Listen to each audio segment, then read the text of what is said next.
नमस्कार, मैं हूं आपके साथ सुरभि और ख़ास बातचीत में आज जो ख़ास शख्सियत मेरे साथ मौजूद हैं वो हैं विश्वेश्वरैया ग्रुप ऑफ इंस्टीट्यूशन की सचिव। Visvesvaraya group of institution Delhi NCR का लार्जेस्ट कैंपस वाला इंस्टीट्यूट है। सुनील कुमार जिंदल जी हमारे साथ हिंद टीवी के स्टूडियो में हैं। सर, स्वागत है आपका। सर, अभी देखिए कोरोना का टाइम चल रहा है। कोरोना के पैंडमिक में पेरेंट्स हों, स्टूडेंट्स हों, हर किसी के दिमाग में बस एक यही सवाल रहता है कि कॉलेज में सेफ्टी मेजरमेंट्स को लेकर क्या चीज़ें करी जा रही हैं, सैनिटाइजेशन एंड ऑल के बारे में, तो आप क्या कहना चाहेंगे? कि जो नॉर्म्स हैं, जो पूरे नेशनल नॉर्म्स हैं, उन सब चीज़ को बहुत अच्छे से फॉलो किया जा रहा है। इनफैक्ट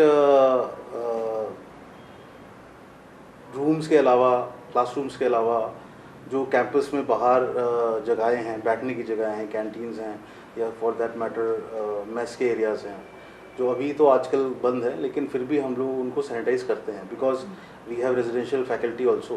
तो रेजिडेंशियल फैकल्टी के लिए हमें हर चीज़ मेंटेन करके रखनी पड़े। तो वैसे भी हम लोग every day, every evening there is proper sanitization done. There is a bottle of sanitizer on every table. जो भी आता है, अगर स्टूडेंट आता है, कुछ इंक्वायरी करने आता है, they are properly sanitized, temperature is checked. So all the and mask is given free to them on entry. Even we give gloves if they want to do it.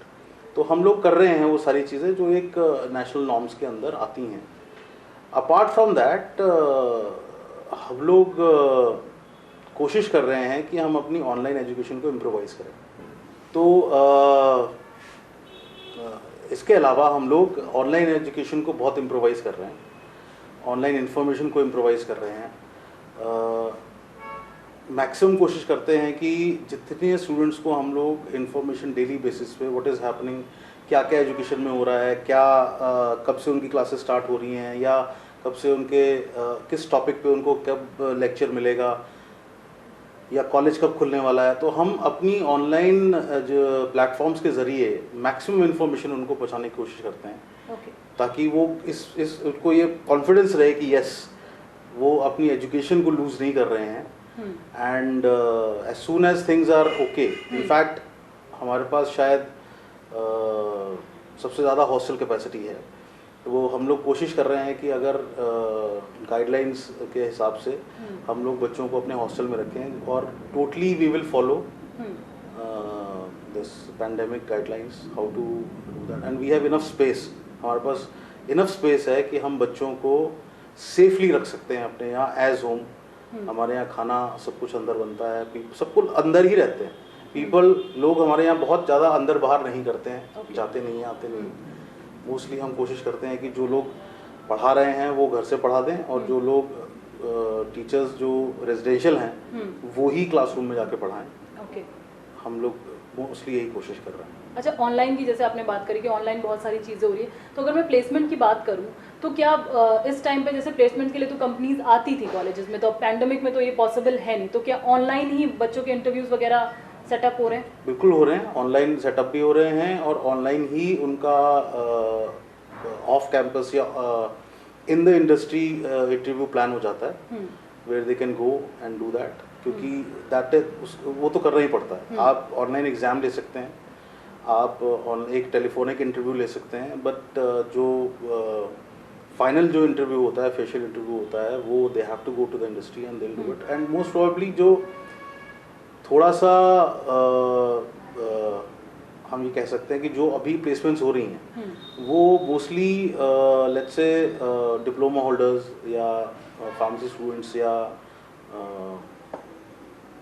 BTech lateral वाले students की हो रही हैं। और इनमें बहुत ज़्यादा interview की ज़रूरत नहीं पड़ती है। इसमें एक स्टूडेंट की प्रोफाइल हम लोग भेजते हैं, where industry will trust what we are sending to them. थोड़ा सा बच्चे को हम लोग कोशिश करते हैं कि उसको हल्का सा उसको हम प्रिपेयर कर दें according to his post of designation, according to his designation there in the company. वो उतना प्रिपरेशन ऑनलाइन भी हो जाता है। तो अब इस पेंडेमिक में जितनी कोशिश हम कर सकते हैं वो हो रही है। प्लेसमेंट्स हो रही हैं, हायर पैकेजेस पे कम हो रही हैं, बट लोअर पैकेजेस पे अवेलेबल हैं और बच्चे जा भी रहे हैं। Okay okay. तो अभी जैसे सर आपने एक बीटेक लेटरल कोर्स के बारे में बताया, इसका क्या कॉन्सेप्ट है? बीटेक लेटरल बहुत सिंपल है, इसमें कुछ ज़्यादा कॉन्सेप्ट नहीं है। सिर्फ पॉलिटेक्निक का जो स्टूडेंट है वो डिग्री के लिए जब जाना चाहता है तो वो बीटेक लेटरल में एडमिशन लेता है। ओके। तो उसका 1 साल बच जाता है। अच्छा। और वो 4 साल का कोर्स 3 साल में करता है। और चूंकि वो ऑलरेडी पॉलिटेक्निक का स्टूडेंट होता है तो उसको बहुत आइडिया होता है कि हाउ एजुकेशन कैसे वर्कआउट होती है। हम लोग ये कोशिश कर रहे हैं कि कुछ इस तरह से डिज़ाइन करें कि वो जॉब भी कर सके और अपने प्रैक्टिकल्स आके कैंपस में कर सके। और जो थ्योरी क्लासेस हैं हम उसको ऑनलाइन प्रोवाइड कर दें, so that he can do job also and he can do his education also. We are trying to understand how we can achieve that and I think we can. और अगर हमने जल्दी से जल्दी ये new education policy लागू कर ली या इम्प्लीमेंट करने की कोशिश करी तो हम लोग इसको कर लेंगे। अच्छा, न्यू एजुकेशन पॉलिसी के बारे में आजकल बहुत ज़्यादा लोग बात कर रहे हैं। न्यू एजुकेशन पॉलिसी को एग्जीक्यूट करना मतलब किस तरीके से पॉसिबल होगा, क्योंकि एग्जीक्यूशन बहुत ज़्यादा ज़रूरी होता है। बात तो आ गई, पॉलिसी तो आ गई, लेकिन उसको कॉलेजेस में किस तरीके से एग्जीक्यूट किया जाएगा वो कैसे पॉसिबल होगा? ये बहुत इंपॉर्टेंट सवाल पूछा है आपने, क्योंकि रूल्स एंड पॉलिसीज तो सब समझ गए हैं। बिल्कुल कि 5+3+3+4 है और ये है और एग्जिट एंट्री पॉलिसीज हैं और बहुत सारी चीज़ हैं जी। एंड पॉलिसी हमारी पूरी की पूरी एक ऑलरेडी डेवलप्ड कंट्रीज में जो ऑलरेडी एजुकेशन चल रहा है उसी के ऊपर मोस्टली उससे मिलती जुलती है। बिल्कुल। और बहुत ज़रूरी थी, बहुत रेवोल्यूशनरी पॉलिसी है इन अ पॉजिटिव वे। और बट एग्जीक्यूशन, यस आपने बहुत सही पूछा, एग्जीक्यूशन इज़ वेरी इंपॉर्टेंट, क्योंकि इसके अंदर हम पर्सनली विश्वेश्वरैया क्या कर रहा है कि विश्वेश्वरैया वॉज ऑलवेज, हम लोग पहले भी स्किल डेवलपमेंट में थे। हम लोग 2011-12 से स्किल डेवलपमेंट ही करा रहे हैं। और बीवोक में भी हम लोग आना चाह रहे थे बड़े तरीके से। तो एग्जीक्यूशन के लिए 2 प्रोग्राम हम लोग स्टार्ट कर रहे हैं, बहुत ज़रूरी है। एक से कहते हैं, एक III प्रोग्राम है और एक TTT प्रोग्राम। III प्रोग्राम मतलब इंडस्ट्री इंस्टीट्यूट इंटीग्रेशन प्रोग्राम और TTT मतलब टीच द ट्रेनर प्रोग्राम। ये दोनों प्रोग्राम्स बहुत इंपॉर्टेंट हैं to execute this policy. Plus चूंकि मल्टीडिसिप्लिनरी है तो आपको हर एक सब्जेक्ट पढ़ाने के लिए एक अलग अलग टीचर्स की जरूरत है। तो बहुत सारी वैकेंसीज भी क्रिएट होंगी, बट उन टीचर्स को आप एब्जॉर्ब कर सकें, उनको ढंग से आप पे कर सकें और उतना पैसा आपको मिल जाए, ये सारी चीज़ें अभी समझनी बाकी हैं। तो all said and done, NEP amazing, हर चीज़ ठीक है, स्कूल लेवल पे ठीक है, सब ठीक है, पर एक बहुत इम्पॉर्टेंट फैक्टर है जो शायद स्टेट लेवल पे या सेंट्रल लेवल पे डिस्कस होना चाहिए, वो है फाइनेंशियल स्कीम्स। क्योंकि हमारे देश के अंदर सोशियो इकोनॉमिक इम्पैक्ट बहुत पड़ता है हर चीज़ का। तो फाइनेंशियल स्कीम कुछ ऐसी होनी चाहिए जिससे बच्चा जो है वो कर सके। लोन्स मिलते थे उसको एजुकेशन के, जिसमें बहुत ज़्यादा NPA होते थे और एजुकेशन की कॉस्ट ज़्यादा थी। इसमें एजुकेशन की कॉस्ट ज़्यादा नहीं है। अच्छा। बहुत कम समय में आप अपना वो कोर्स कर सकते हो जिससे आपको नौकरी मिल जाए। आपको ज़रूरी नहीं है कि आपको 4 साल का कोर्स करना है। अच्छा। आपको एक इंजीनियरिंग नौकरी के लिए या एक ऑटोमेशन नौकरी के लिए या एक JEE या AE की नौकरी के लिए ज़रूरी नहीं है कि आपको BTech ही करना है। अच्छा। आप वोकेशनल कोर्स करके भी वो जॉब ले सकते हैं, क्योंकि now it has become equivalent to any other degree. तो पहले जो एक मिस्त्री जो काम कर रहा है आपके यहाँ पे, वो मिस्त्री आज की डेट में 25 से 30 हज़ार कमा रहा है। उसको क्या कमी है? उसको कमी है क्वालिफिकेशन की, उसको कमी है कि लैंग्वेज की, उसको कमी है टेक्निकल शब्दों की। जो उसको वोकेशनल कोर्सेज में सीखने को मिल जाएंगे। उसको BTech की डिग्री नहीं चाहिए, वो नौकरी से अपने पैसे कमा रहा है, अपने एक्सपीरियंस से पैसे कमा रहा है। उसको सिर्फ ये चीज़ें चाहिए ताकि वो इज्जत से जी सके। बिल्कुल। मुझे तो कभी कभी ये लगता है ऑन अ लाइटर नोट कि अब शायद इज्जत से जीने के लिए लोगों को धर्म चेंज करने की जरूरत नहीं पड़ेगी।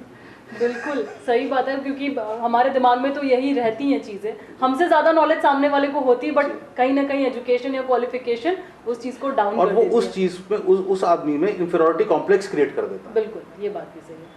और जब उस आदमी में इन्फीरियरिटी कॉम्प्लेक्स क्रिएट कर देता है तो उसके बच्चे में भी वो इन्फीरियरिटी कॉम्प्लेक्स आता है। तो हम उस चीज़ को डील करें। अगर एक किसी भी बच्चे, हमारे बच्चे इतने सक्षम हैं, जी आपको बता रहा हूँ बहुत ज़्यादा सक्षम है इंडिया के बच्चे, अगर उनको सिर्फ उनके अंदर एक कॉन्फिडेंस इंस्टिल कर दिया जाए तो वो किसी को भी हरा सकते हैं। बिल्कुल, वो बात तो आपकी सही है। अच्छा, वोकेशनल कोर्स की आपने बात करी, तो ऐसा भी देखा जा रहा है क्या कि मतलब स्टूडेंट्स जो हैं वो ज़्यादातर उसी कोर्स की तरफ भाग रहे हैं रेदर देन ये ऑन ग्राउंड जो कॉलेजेस में जाके ऐसे कोर्सेज होते हैं, या बीटेक कहीं ना कहीं पहले होता था, पेरेंट्स कहते थे बेटा बीटेक कर लो। हर स्टूडेंट जो 12th जिसने मैथ साइंस ले रखी है उसके दिमाग में यही होता है कि मुझे बीटेक करना है, जिसने बायो ले रखी है वो एमबीबीएस करेगा। तो अब कहीं ना कहीं क्या वो बीटेक वाला ट्रेंड जो है वो खत्म होता जा रहा है, मतलब बच्चे दूसरे कोर्सेज या फिर वोकेशनल कोर्सेज की तरफ ज़्यादा भाग रहे हैं? ट्रेंड खत्म नहीं हो रहा है, समय, duration, they don't want to, कोई भी इतना वक्त नहीं वेस्ट करना चाहता है उन 4 साल का कि भाई मैं किसी भी कोर्स पे इतना वक्त लगाऊं कि मुझे वो they want to earn very soon in their life, which is good. और ये इकोनॉमी को हेल्प करेगा, मतलब हमारे बच्चे अब बच्चे ना रह के अब बड़े हो जाने स्टार्ट होने वाले हैं। और ये जो क्रम है ये 9th से स्टार्ट हो जाएगा, लाइक फॉरेन कंट्रीज। एग्जैक्टली, ये क्रम अब 9th से स्टार्ट हो जाएगा।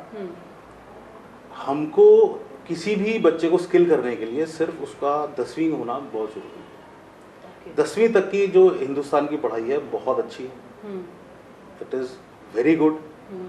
10वीं तक पढ़ के आज की डेट में देश के बहुत सारे बाबू ना देश चला रहे हैं। तो वो इशू नहीं है, इशू था सिर्फ भाषा का, इशू था सिर्फ टेक्निकल शब्दों का, इशू था क्वालिफिकेशन का। वो सारी प्रॉब्लम्स इस एनईपी पॉलिसी से सॉल्व हो जाने वाली है। प्लस अगर हम एक बहुत अच्छी कोई सब्सिडाइज्ड फाइनेंशियल स्कीम एजुकेशन में लेके आते हैं तो फिर कोई प्रॉब्लम नहीं है, and things will go great. मतलब इंडिया फिर एजुकेशन के मामले भी मुझे लग रहा है बेस्ट होने वाला है। हाँ, फिर बाहर नहीं जाएगा कोई।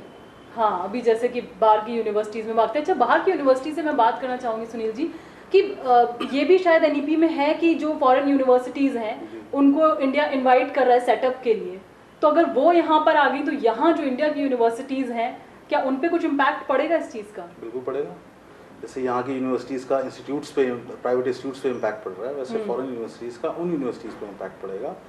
But again that would be a healthy competition. हाँ, वो कोई कट थ्रोट कॉम्पिटिशन शायद ना हो, लेकिन हेल्दी कॉम्पिटिशन में अगर क्रिएट हो जाए तो बहुत अच्छी बात है। और फ़र्क क्या आएगा कि देखिए, जो बच्चा फॉरेन में जाके 20 लाख रुपए 25 लाख रुपए खर्च करता है पर ईयर, वो बच्चा यहाँ पर 10 लाख 15 लाख रुपए में स्टार्ट कर देगा उन यूनिवर्सिटीज़ में। जो लोग यहाँ पर इन यूनिवर्सिटीज़ में 10-15 लाख रुपए में एजुकेशन दे रहे हैं वो 5-6 लाख रुपए में देना स्टार्ट करेंगे। हाँ। जो लोग 5-6 लाख रुपए में दे रहे हैं वो 2-3 लाख रुपए में देना बिल्कुल बिल्कुल।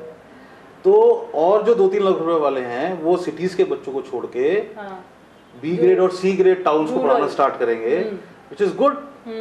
बिल्कुल। भाई बच्चा अगर लाख रुपए नहीं दे सकता है तो 25-30 हज़ार में दे सकता है ना, तो 25-30 हज़ार में पढ़ा दो उसे। बीटेक मत पढ़ाओ, वोकेशनल पढ़ा दो। बिल्कुल। उसको तो सब भी 12-15 हज़ार की नौकरी मिल जाएगी ना। वो तो अपने फैमिली को सपोर्ट कर देगा, उसका पर्पस हो जाएगा, वो गुंडा बदमाश नहीं बनेगा। बिल्कुल। कहीं ना कहीं वो जो रूरल और इधर का इम्पैक्ट पड़ता था कि अर्बन वाले आगे निकल जाते थे, रूरल थोड़ा सा डाउन हो जाता था because of the financial thing कि हम नहीं कर पा रहे, ये चीज़ एक अच्छी हो जाएगी। और सबसे बड़ी बात ये थी कि कॉलेज जो गाँव के स्टूडेंट्स थे या आउट स्टेट्स के स्टूडेंट्स हैं, जैसे बिहार है या JNK है, जो ट्रबल स्टेट्स हैं, so called north east states हैं, वहाँ पर जो टाउट्स हैं वो ना बहुत बच्चे जो हैं वो डायरेक्शनलेस होते हैं। कोई कुछ बोल देता है, कोई कुछ बोल देता है, कोई कुछ बोल देता है, यहाँ ठीक है, ये अच्छा है, ये अच्छा है। देन वहाँ पहुँच के उनको लगता है कि ये क्या है, ख्वाब बड़े बड़े और ये वो। तो 9 से जब स्कूल में ये पढ़ा जाएगा, और हम कोशिश करेंगे, ये हम कोशिश करेंगे और कर भी रहे हैं कि हम अपने आप को उन स्कूल्स के साथ सिंक्रनाइज करें।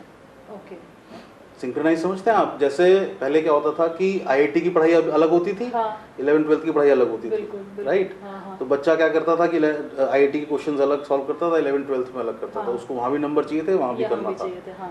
फिर स्कूल्स और IIT कोचिंग सेंटर्स ने अपने आप को सिंक्रनाइज किया कि जो टॉपिक्स स्कूल में पढ़ाए जा रहे हैं वो टॉपिक्स वो नहीं पढ़ाते थे, वो उन टॉपिक्स को पढ़ाते थे जो कोचिंग में उनको एंट्रेंस के लिए ज़रूरत पड़ती हाँ थी। हाँ बिल्कुल। सिमिलरली अब सिंक्रनाइज करना पड़ेगा हाँ कॉलेजेस को स्कूल्स के साथ कि भाई अगर इस बच्चे को आपने ये वाला फील्ड दिलाना है हाँ। तो आप इस चीज़ में इसको तैयारी कराओ ताकि बाद में हम इसको उस चीज़ में पकड़ लेंगे बाद में और उसी को अब उसी स्पेसिफिक फील्ड में उसकी तैयारी कराएंगे। जिस स्पेसिफिक फील्ड में स्टूडेंट अच्छा है उसको उसी के लिए तैयार Exactly. किया जाए, क्योंकि अक्सर ये बच्चे, हम लोग अभी भी बड़े हैं तो कहते रहते हैं कि यार वो चीज़ की पढ़ाई हमने करी थी बट यूज़ तो कहीं हुआ नहीं। एग्जैक्टली। तो वो एक प्रॉब्लम जो और क्वेश्चन पिक्चरों में भी आता है ना, फिल्म में आता है कि भाई आप आईआईटी पढ़ इंजीनियरिंग पढ़ के आप मर्चेंट बैंकिंग कर रहे हैं और इन्वेस्टमेंट बैंकिंग कर रहे हैं। ये चीज़ें तो बहुत है। ये अब तो बस सर सोशल मीडिया पर यही चीज़ें ही चल रही है। यार ये चीज़ पढ़ी थी, समझ में नहीं आता कि पढ़ी क्यों थी, क्योंकि स्टूडेंट का ध्यान कहीं और होता है बट उसको ऑल्दो सारे सब्जेक्ट्स पढ़ने पड़ते थे और फिर वो उस चीज़ में वीक होता चला जाता था। एग्जैक्टली उसको अब नहीं है ऐसा। हाँ एनईपी के बाद अब बहुत जल्दी स्टूडेंट्स को ये पता लगना चाहिए और लगना लगेगा कि उसको करना क्या है। हाँ आपके और हमारे, शायद आप तो छोटे होंगे लेकिन हमारे ज़माने में तो ऐसा होता था कि अगर नंबर अच्छे आ गए तो आप यहाँ चले जाओ हाँ और नंबर खराब आ गए तो आप यहाँ चले यहाँ जाओ। चले जाओ। नंबर डिसाइड करते थे कि आपको कौन सा फील्ड चुनना है, आप खुद नहीं डिसाइड करते थे। आपके काउंसलर्स आपके माँ बाप होते थे, चाहे वो पढ़े लिखे हैं चाहे नहीं पढ़े लिखे हैं। तो ये सारी चीज़ें चेंज होनी चाहिए, चेंज होंगी। अब there will be professional counsellors जो बताएंगे स्टूडेंट्स को कि आपको ये करना है, ये करना है, ये करना है। हाँ वहाँ बच्चा जाए और ये सारी चीज़ें स्कूल्स में अवेलेबल होंगी, बाहर नहीं। In the school they will be told, they will be counselled कि ये है बच्चा, ये आपका सोशो इकोनॉमिक इशू ये है, आपका बैकग्राउंड ये है, इसके हिसाब से आप ये करो तो आपको ज़्यादा सपोर्ट मिलेगा। ओके। और अगर आप ये करना चाहते हो तो ये इतनी मेहनत आपको करनी पड़ेगी। फ्यूचर तक की प्लानिंग उसको बता दी जाएगी, क्योंकि everything is very clear now, everything on the books, there is no hanky panky. हाँ ये करना है तो ये करो। और उसके साथ साथ हाँ मल्टीडिसिप्लिनरी में आप कुछ भी कर लो, ये आपकी अपनी काबिलियत पे है। बिल्कुल। इनफैक्ट 150 साल पहले यूजीसी ने भी बोला था कि नाउ आप प्रोफेशनल 2 डिग्रीज कर सकते हो रेगुलर। पहले कॉरेस्पॉन्डेंस होता था और एक रेगुलर होता था, लोग करते थे। अब 2 रेगुलर डिग्रीज कर सकते हो। Okay, you are allowed to do that. तो वही जो ये बस अभी 1-1.5 साल पहले आया। अब एनईपी आ गया तो उसी के अंदर सब कुछ आ गया। हाथी के पैर में सबका पैर। तो एग्जैक्टली वो देखा देखी वाली चीजों से अब समझदारी से चीजें होंगी और बच्चा समझदारी से आगे बढ़ेगा। हमारे टीचर्स बहुत अच्छे हैं, हमारे सीनियर टीचर्स बहुत अच्छे हैं, लेकिन टीचर्स की इतनी डेप्थ हो जाएगी, इतनी कमी हो जाएगी कि हमको और टीचर्स ट्रेन करने हैं उस तरफ। हाँ एग्जैक्टली। तो education will be also important. जैसे बैचलर ऑफ एजुकेशन है, एजुकेशन डिपार्टमेंट है, वो भी बहुत इंपॉर्टेंट प्ले करेंगे, रोल प्ले करेंगे आगे आते हुए, क्योंकि the teachers has to be ready to implement all this. Thank you so much sir, अपना प्रीशियस टाइम हमें देने के लिए, एनईपी के बारे में इतनी सारी चीज़ें बताने के लिए। तो ये थे सुनील कुमार जिंदल जी, विश्वेश्वरैया इंस्टीट्यूट के सचिव। और ख़ास मुलाकात में अगले एपिसोड में हम फिर से हाजिर होंगे किसी और ख़ास शख्सियत के साथ। तब तक के लिए मुझे दीजिए इजाज़त। मैं हूँ आपके साथ सुरभि और आप देखते रहिए हिंट टीवी।